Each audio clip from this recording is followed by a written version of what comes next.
저는 책을 좀 잡식성으로 읽습니다. 그래서 아이들 책도 많이 보고 그러는데 아이들이 읽는 책에서 그런 재미난 글을 읽었습니다. 어떤 사람이 길을 가다가 좋은 일을 한 것 같아요. 그러니까 그 고마운 사람이 내가 무엇을 드리기를 원하십니까? 내가 가지고 있는 것이 금덩어리인데 이거 드리겠습니다. 그래서 금덩어리를 하나를 주었습니다. 근데 그 금덩어리를 가지고 가다가 보니까 마음에 혼란이 생기는 거예요. 이 금덩어리 잃어버리면 어떡하나.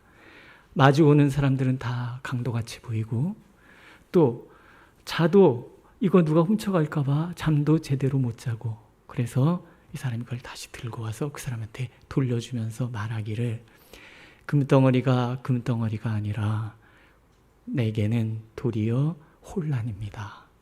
없는 것이 편합니다. 그리고 금덩어리 던져주고 걸어가는데 세상 만나는 사람들이 다 천사같이 보이더랍니다. 제가 좀 각색을 했는데요. 우리의 마음속에 평강을 유지한다는 것이 도대체 무엇일까? 어떨 때 우리는 진정한 평강에 이룰 수 있겠는가 하는 이제 그런 질문을 우리가 하게 됩니다. 오늘 본문을 이렇게 읽다가 보면 풍랑이라는 단어가 제일 먼저 등장을 하죠. 바람이 거스린다, 이런 말들. 그 다음에 조금 더 자세히 들여다보면 마음이라는 단어가 두 번이 등장을 하는데 마음이 심히 놀랐다 또는 마음이 둔하여졌다, 이런 말이 겹치고 있음을 보게 됩니다. 바다에 일어나는 바람 그리고 그 파도, 그것과 그 바다 위에 떠 있는 사람들의 마음, 그 안에 뭔가 혼돈이 서로 겹쳐서 풍랑 자체가 비유적인 의미로 우리에게도 다가올 수 있구나 하는 것을 깨닫게 되는 거죠. 이럴 때 우리는 성경 다른 부분에 이러한 기사가 또 있는가 살펴보는 게 중요합니다. 다른 시각도 공통된 어떤 시각이 존재할까 하는 것을 찾아보는 재미 같은 거죠. 그러니까 오병이어 기적은 모든 복음서, 네 복음서 전체에 다 등장을 합니다. 그리고 이 풍랑은 그 다음에 나오는데 누가복음에만 빠지고 세 복음서 모두에 오병이어 기적 다음에 이 풍랑의 사건이 기록되어 있더라는 거예요. 누가를 제외하고는 다른 저자들은 이 풍랑과 오병이어 사건이 연관되어 있다라는 것을 우리에게 보여주고자 한다 하는 것을 우리가 알 수가 있는 거죠. 요한복음에서는 이 상황에 대처하는 예수님의 모습을 이렇게 설명을 합니다. 사람들이 예수께서 행하신 이 표적을 보고 말하되 이는 참으로 세상에 오실 그 선지자라 하더라. 그러므로 예수께서 그들이 와서 자기를 억지로 붙들어 임금으로 삼으려는 줄 아시고 다시 혼자 산으로 떠나가시니라. 그리고 제자들이 배를 타고 건너편에 가는데 이 바다 위에 바람이 불고 파도같이 시작하는 거예요. 오늘 마가는 즉시 제자들을 재촉하사 앞서 건너편으로 가게 하시고, 이런 말이 나오죠. 뭔가 상황이 의도치 않았는데 급박하게 돌아가고 있다라는 것을 우리가 깨닫게 되는 거죠. 말 그대로 오병이어 사건은 이 사람들의 굉장히 충격적인 사건인 거예요. 이스라엘이 목자 없는 양같이 그렇게 떠돌던 그 사람들이 오병이어 사건을 통해서 그들이 그렇게 오랫동안 기다리던 그 선지자 또는 메시아, 이 사람이 바로 예수 이분이구나 하는 것을 극명하게 드러난 사건이었다라는 거예요. 광야에서 만나를 내릴 때 백성들이 얼마나 놀랬겠습니까? 한번 생각해 보세요. 집에 가서 쌀독에 쌀이 떨어졌나 했는데 쌀이 가득 차 있어. 그 다음에 다 먹었나 싶은데 그 다음에 또 차 있어. 우리 옛날 얘기 그런 거 있잖아요. 뭐 우렁각시 뭐 이런 거 있잖아요. 먹었는데 또 차고 먹었는데 또 차고. 놀라운 거예요. 이제 뭐 밥을 잘 먹으니까 그게 별로 실감이 안 되십니까? 네, 그럼 뭐 통장으로 할까요? 통장 다 썼나 봤는데 통장이 차 있어. 통장 다 확실히 통장이 다르구나.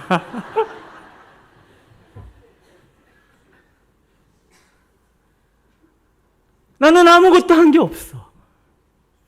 근데 무엇인가 채워지는 거예요. 광야에서 만나를 먹었던 백성들의 마음이 얼마나 뛰었을까 하는 거예요.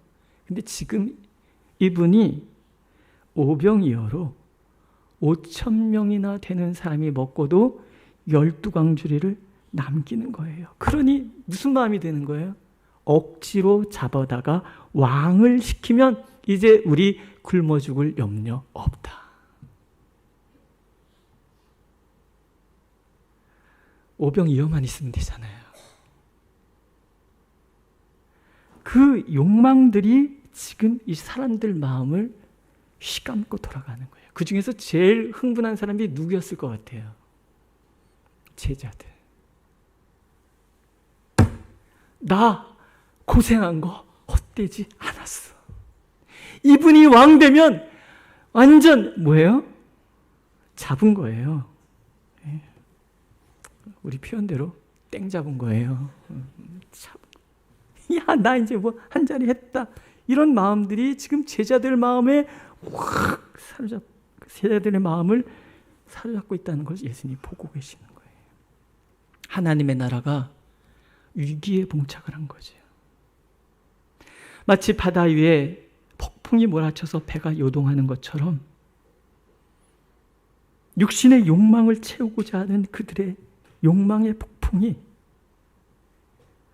성령의 소욕과 부딪혀서 하나님 나라의 운동에 회오리 바람이 불고 있는 거예요. 예수께서 즉시 제자들을 재촉해서 바다로 내몰고 당신 혼자 산에 기도하러 떠나신 이유가 거기에 있다라는 거죠. 예수님께서는 육신의 욕망이 채워지는 그 순간이야말로 영적으로는 혼란의 폭풍이 몰아치는 순간이라는 것을 알고 계셨다라는 거죠. 정말 주님이 떠나시고 난 다음에 제자들의 배에 폭풍이 찾아오잖아요. 힘겹게 노를 젓지만 그 바람과 파도를 이겨내지 못합니다. 어떤 때 이 혼돈의 풍랑이 나를 집어삼키는가? 이 원인을 우리가 아는 게 굉장히 중요하죠. 첫 번째는 하나님의 뜻을 정확히 분별하지 못할 때 우리 삶 속에는 혼돈의 풍랑이 몰아친다라는 거예요. 오늘 성경은 제자들의 마음이 심히 놀랐다, 마음이 둔하여졌다라는 표현을 겹쳐서 씀을 통해서 지금 제자들의 마음에 문제가 생겼다라는 것을 보여주고 있잖아요. 마음에 문제가 생기면 자꾸 놀라는 거예요. 마음에 문제가 생기면 자꾸 두려움이 생기는 거예요. 마음에 두려움이 생기면 마음이 또 둔하여지는 거예요. 둔하여지면 예수님이 우리에게 가르쳐 주시고자 하시는 영적 의미를 깨닫지 못하는 사람들이 되는 거예요. 이는 그들이 그 떡 되시던 일을 깨닫지 못하고 도리어 마음이 둔하여졌습니다. 떡 되신 일의 의미를 이들이 깨닫지 못해요. 왜? 마음이 둔하여졌기 때문에. 마음이 둔하다는 것은 분별력을 잃어버렸다라는 거예요.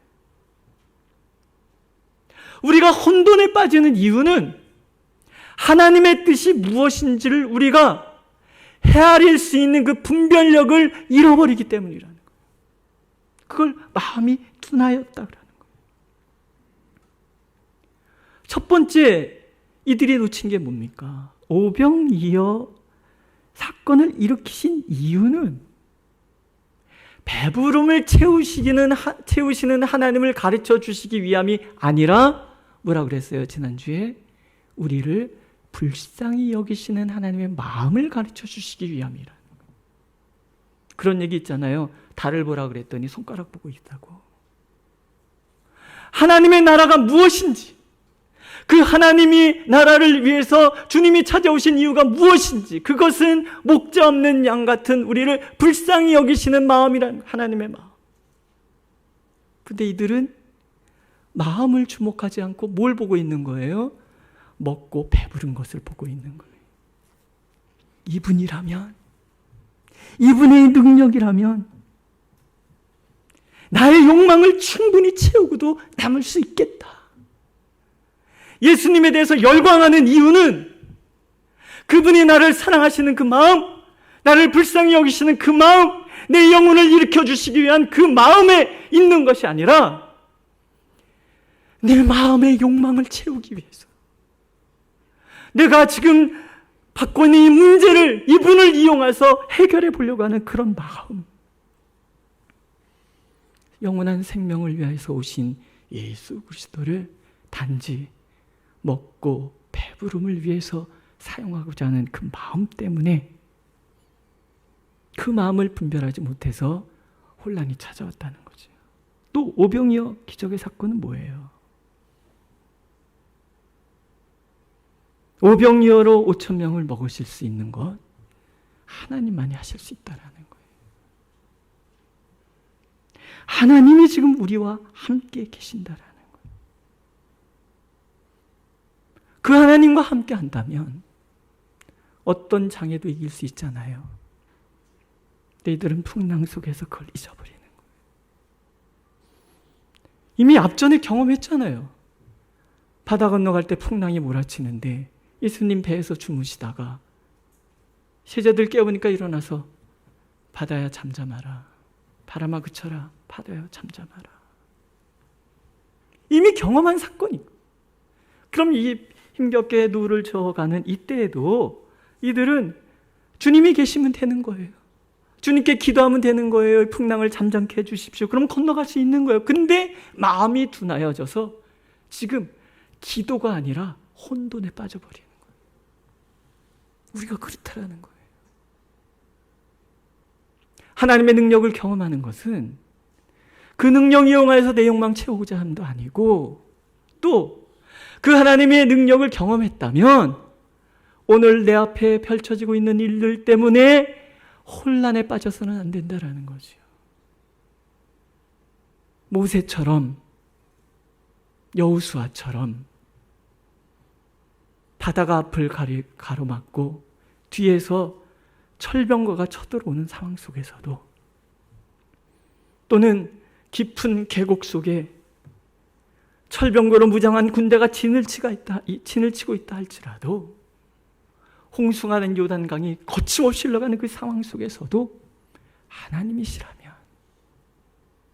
바다도 가를 수 있고 철병거도 막아내실 수 있고, 골짜기라 할지라도 노성벽이라 할지라도 홍수라 할지라도 능히 막아설 수 있다는 믿음을 가져야 된다는 거예요. 믿으십니까? 먹고 배부른 거에만 집중하다 보니까 이들이 흔들려 버리는 거예요. 하나님의 뜻과 내 뜻이 충돌하는 그 순간에 우리의 마음은 늘 둔해질 수 있고, 우리의 삶과 우리의 영혼에는 혼란의 폭풍이 불어 요동칠 수밖에 없다는 것, 하나님은 우리가 그것을 알기를 원하십니다. 또 풍랑이 위기가 되는 이유는 그 배에 누가 없기 때문이에요. 예수께서 없기 때문이에요. 주님 계시지 않는 배는 풍랑이 큰 위협이 되는 거예요. 마찬가지로 우리 마음에 주님이 없으면, 주님 대신 욕심이 자리를 잡으면 내 삶 속에 찾아오는 풍랑을 우리는 이겨낼 재간이 없다라는 거예요. 주님 계실 때도 풍랑이 있고요. 주님 계시지 않을 때도 풍랑이 있을 수 있는 거예요. 우리가 신앙생활을 한다고 해서, 주님과 동행한다고 해서 우리 삶 속에 아무 일도 일어나지 않는다, 그건 아니잖아요. 나라 전체가 경제적으로 어려우면 우리도 어려운 거고, 나라 전체가 이러저러한 문제 때문에 힘들어지면 우리 또한 그 상황 가운데 있다라는 거예요. 예수 믿어도 육신의 질고로 힘들 수 있는 거고, 예수 잘 믿어도 자녀 문제 때문에 헷갈릴 때 많을 거고요. 예수 잘 믿어도 내 삶 속에는 이러저러한 풍랑이 있을 수 있다라는 거예요. 중요한 건 그곳에 주님이 계시느냐, 그렇지 않으냐의 문제라는 거예요. 주님 계시면 어떤 풍랑도 두렵지 않아요. 그러나 주님 계시지 않으면 찻잔 위에 부는 작은 바람이라도 나에게는 두려움이 되는 거예요. 주님께서 능력을 행하시는 이유, 기적을 행하시는 이유가 뭘 것 같아요? 우리들의 육신의 욕망을 채워주시기 위한 증거? 아니라는 거예요.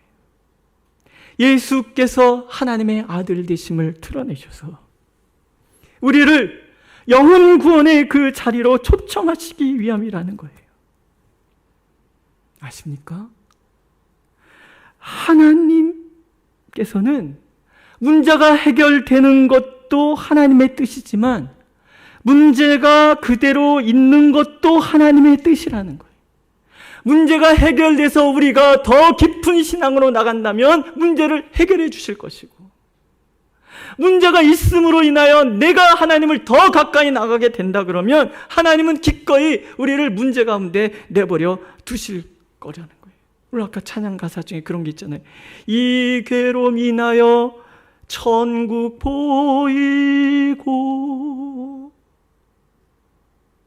괴로움이 있기 때문에 천국이 보인다면 하나님은 기꺼이 우리를 순례의 길로 걸어가게 만드실 거라는 거예요. 제가 이미 오랫동안 불렀고 가사 다 아는데 오늘같이 가슴에 와닿은 게 처음이에요. 그렇구나.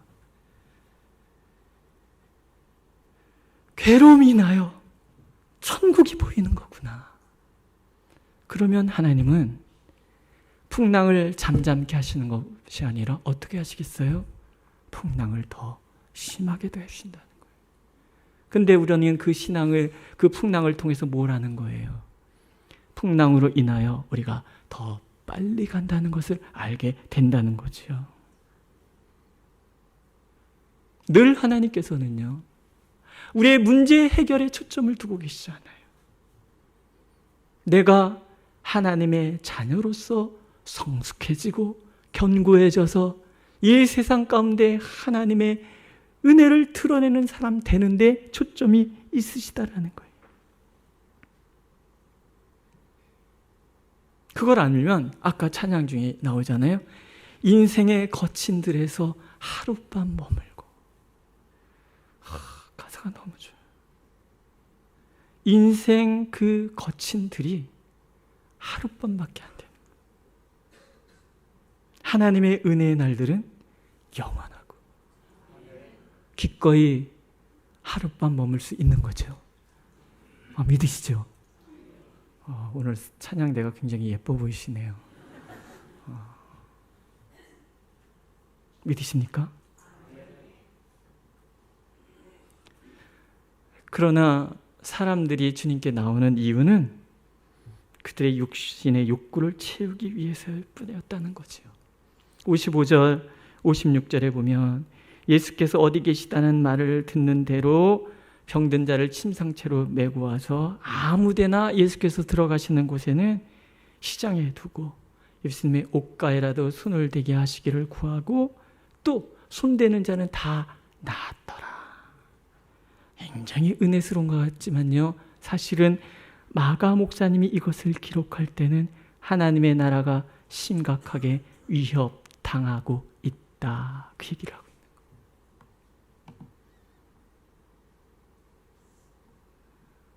문제가 해결되는 것보다 하나님 앞에 더 가까이 나가는 것이 더 중요하고, 주님의 옷가에 손대려고 발버둥 치는 것보다 힘겹지만 순례자의 이 광야길에서 하룻밤 기꺼이 머물고자 다짐하는 그 마음이 소중하다는 거죠. 하나님께서 우리가 그것을 모른다면 내 삶은 끊임없이 그 풍랑의 혼돈 속에서 벗어날 수 없다는 것을 우리가 알기를 원하십니다. 그럼 어떻게 풍랑을 이길 것인가가 중요하죠. 제일 중요한 건 뭐예요? 예수께서 우리를 버려두지 않으신다는 거예요. 그들이 힘겹게 누워있는 것을 예수님이 기도하시다가 보시는 거예요. 그리고 기도하던 자리에서 벌떡 일어나셔서 제자들을 찾아오십니다. 찾아오시는데 하늘을 슉 날아서 착 배 위에 떨어지는 것이 아니라 바다 위를 걸어오시는 거예요. 바람을 맞서면서 파도를 밟으면서 그렇게 예수님이 걸어오시는 거예요. 어떤 풍랑도 어떤 바람도 예수님을 막아설 수 없고 어떤 파도도 예수님을 삼킬 수가 없는 거예요.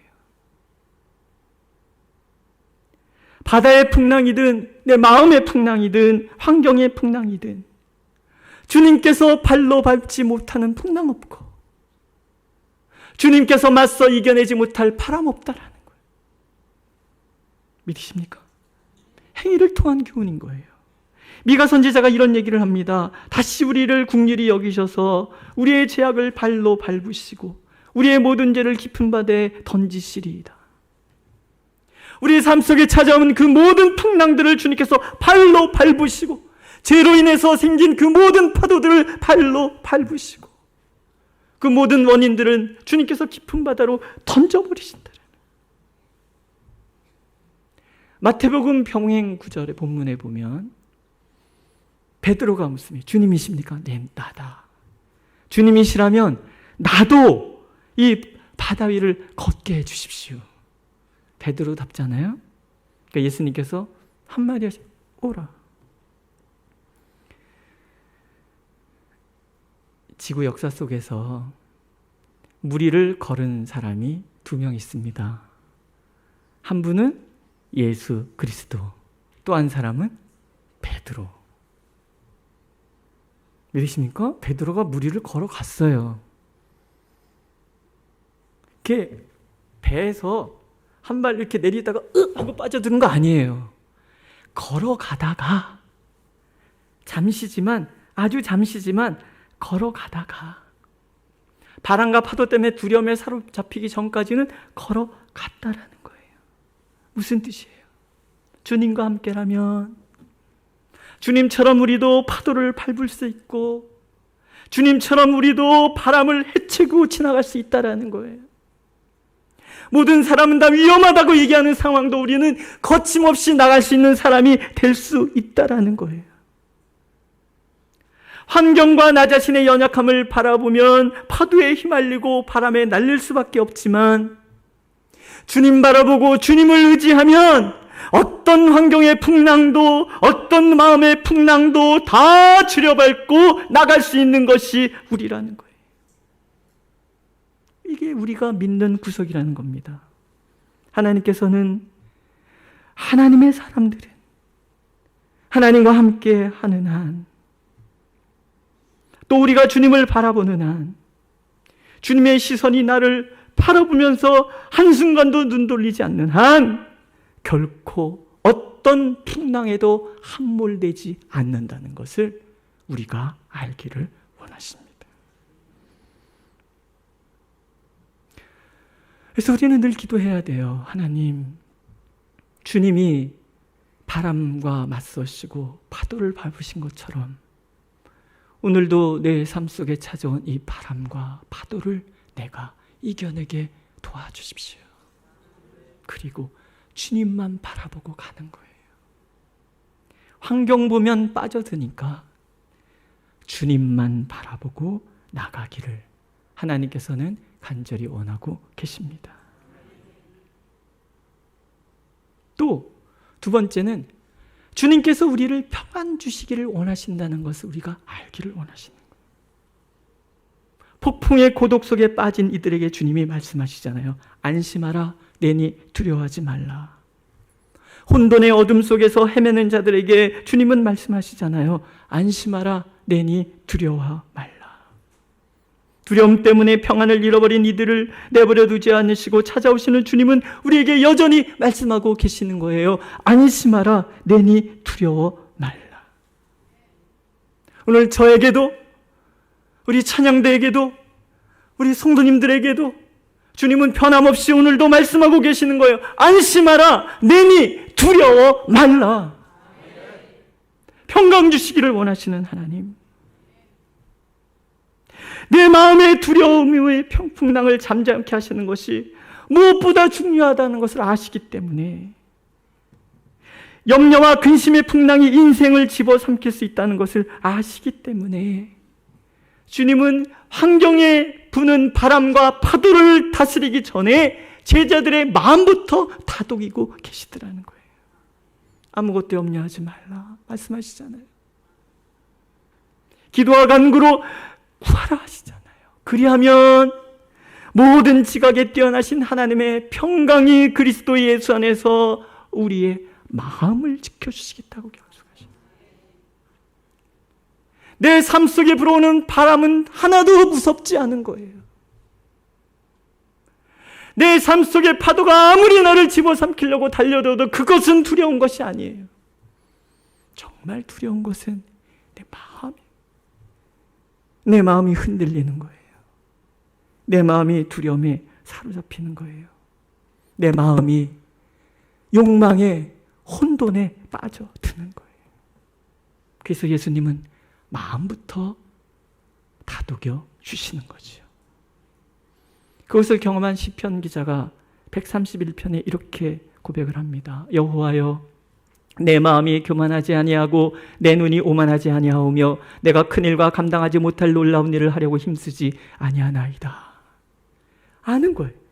교만, 오만, 뭔가 큰 일을 하려고 하는 욕심과 감당치 못할 일인데도 내가 그냥 하려고 하는 그런 일들, 그런 것들이 결국 나를 혼돈에 빠지게 한다는 것을 우리가 경험한 거예요. 그래서 이제는 그것을 힘쓰지 않겠습니다라고 결심해요. 그랬더니 실로 내가 내 영혼으로 고요하고 평안하게 하기를 젖된 아이가 그의 어머니 품에 있음 같게 하였나니 내 영혼이 젖된 아이와 같도다. 이스라엘아, 지금부터 영원까지 여호와를 바랄지어다.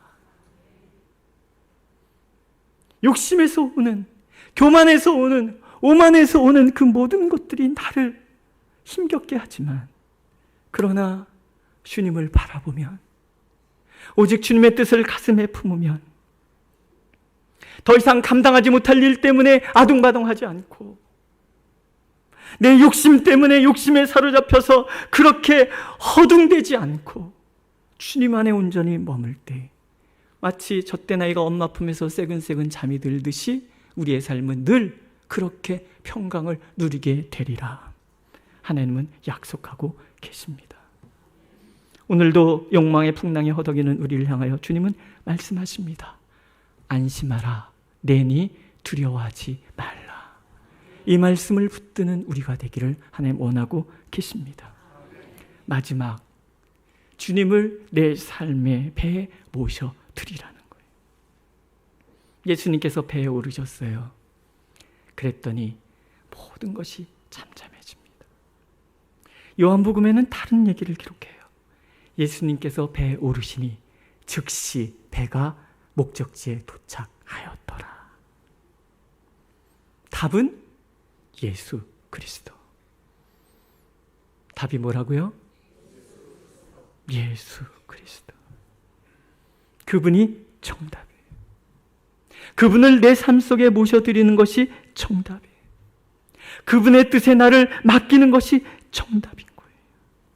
어떤 풍랑이든 그 풍랑 때문에 우리가 목적을 잃고 침몰하지 않도록 내버려 두시지 않는 하나님이 우리와 함께 계신다는 거예요.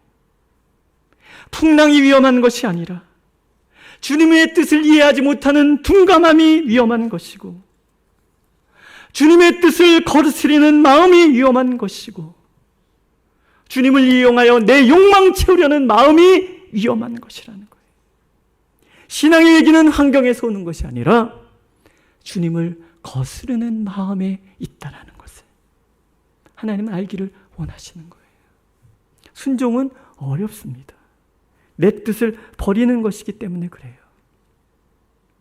그러나 내 뜻을 버리지 않는 한은 나의 신앙은 성장하지 않아요. 더 깊은 기도로 나갈 수 없어요. 오히려 혼돈의 소용돌이에 빠져서 허부적대는 삶을 살 수밖에 없어요.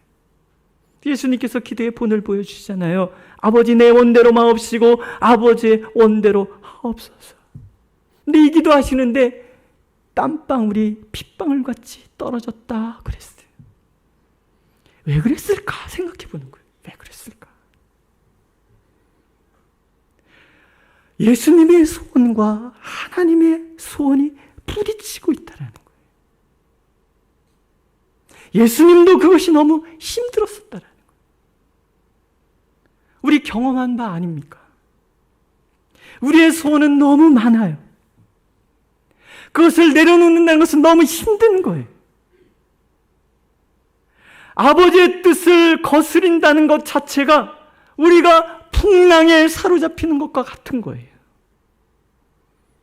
그러나 그것은 너무나 강렬하게 나를 사로잡고 있기 때문에 그것을 떨쳐버리는 것은 마치 땀방울이 핏방울같이 떨어지는 것 같은 고통이라는 거예요. 우리는 늘 내가 옳다라고 인정받기를 원해요. 내가 옳았다라고 사람들한테 듣기를 원해요. 그것이 거부되는 순간에 흔들리잖아요. 분노하고 좌절하고 낙심하고 때로는 회피하고 때로는 저항하고 이 모든 것들이 다 풍랑인 거예요. 그러나 기억하세요. 하나님은 우리가 하나님께서 옳다라고 고백하기를 원하시는 거예요. 그래서 하나님의 뜻에 기꺼이 따르는 우리가 되기를 원하시는 거예요. 왜? 하나님께서 심술궂고 고집세고 독선적인 독재자이기 때문에? 아니에요. 사랑하시기 때문에. 우리에게 선한 계획을 갖고 계시기 때문에 그래요. 안 그러면 혼란에 빠진다는 것을 알고 계시기 때문에 그렇다라는 거예요. 그래서 저는요, 하나님은 독재자다, 이런 표현 정말 싫어해요. 제가 만난 하나님은 단 한 번도 독재자인 적이 없었어요. 안 그러십니까? 무조건 나를 따르라 말씀하시는 하나님이 아닌 거예요. 그냥 믿고 따르는 거야, 의심하지 말고 뭘 따져, 이렇게 얘기하는 건 틀린 말이에요. 하나님은 그런 분 아니에요. 따질 때마다 설득하시는 분이에요. 이해될 때까지 가르쳐 주시는 분이. 안 그러십니까? 안 그러신가? 저는요, 청년 시절에 끊임없이 방황했어요. 정말 하나님의 뜻이 옳은지 끊임없이 방황했어요. 어른들이 저보고 걱정했어요. 근데 이렇게 멋진 목사 돼 있잖아요. 누가 인정하거나 말거나. 저는 스스로 그냥 제가 멋져요. 왜요? 저는 하나님 사랑하시잖아요. 하나님은 독선적이지 않으세요. 고집불통 아니세요. 하나님 우리를 사랑하세요. 우리에게 선한 계획을 갖고 계시는 거예요.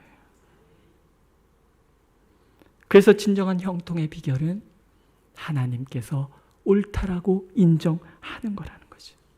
너희가 내 안에 거하고 내 말이 너희 안에 거하면 무엇이든지 원하는 대로 구하라. 그리하면 이루리라. 원하는 대로 이루리라는 말이 형통이잖아요. 조건이 뭡니까? 너희가 내 안에, 내 말이 너희 안에. 하나님을 신뢰해서 그 안에 머물고 그분이 옳기 때문에 그 뜻을 가슴에 품을 때 진정 우리는 형통의 길로 나갈 수 있다라는 거죠. 믿으십니까? 풍랑 없는 삶은 없습니다. 하지만 하나님께서는 오늘 우리에게 질문하고 계세요. 진정한 평안을 원하느냐? 내게 주어진 인생의 목적지를 향하여 거침없이 나가는 삶을 살기를 원하느냐? 그렇다면 내 인생의 풍랑을 발로 밟으시기 위하여 찾아오시는 그분을 영접하라는 거예요. 주님을 내 삶의 중심에 모셔드리라는 거예요. 육신의 소욕에 무뎌진 내 마음 가운데 주님의 말씀을 심음으로 내 마음밭을 뒤집어 엎으라는 거예요. 내가 주님을 주장하려 하지 말고 주님께서 나를 주장하게 하시도록 나를 맡기시라는 거예요. 그러면 풍랑을 이기고, 그러면 우리의 목적지를 향하여 나갈 수 있고, 그러면 주님의 놀라우신 사랑 가운데 우리가 머물 수 있다는 것을 하나님은 오늘 우리가 알기를 원하십니다. 기도하겠습니다.